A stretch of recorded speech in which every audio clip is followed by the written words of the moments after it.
The shoulder, a ball and socket joint, is the most mobile joint in the body.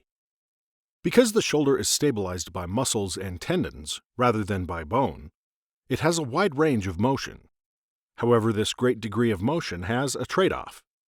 The stability of the shoulder is dependent upon the surrounding soft tissue and can result in a number of problems not faced by other joints supported by bony structures. The shoulder is comprised of three main bones: the collarbone, clavicle, the shoulder blade, scapula, and the upper arm bone, humerus, which extends from the shoulder blade to the elbow. A healthy shoulder can be damaged by a rotator cuff tear, a superiorly migrated humeral head, and an arthritic eroded or collapsed glenohumeral joint. When non-surgical treatments are no longer effective, it is time to consider shoulder replacement. There are two types of shoulder replacement surgeries: primary shoulder and reverse shoulder. A reverse shoulder procedure is needed when the patient has a massive, irreparable rotator cuff tear and arthritis. When the rotator cuff tears, the muscles lose their ability to keep the humerus centered on the glenoid, causing the humerus to move upward and out of the socket.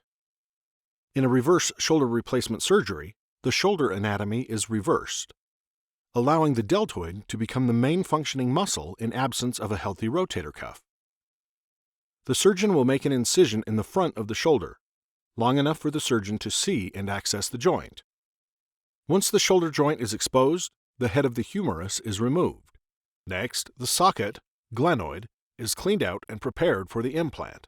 A glenoid plate is inserted to act as a base for the metal ball, glenosphere. A metal stem is then cemented or press-fit into the canal of the arm bone, depending on the surgeon's preference. The metal ball is fixed to the socket, and a plastic component, the humeral liner, is fixed to the upper end of the humerus, essentially reversing the ball and socket joint's original position. Once the implant is in place, the surgeon sutures the incision and applies a dressing.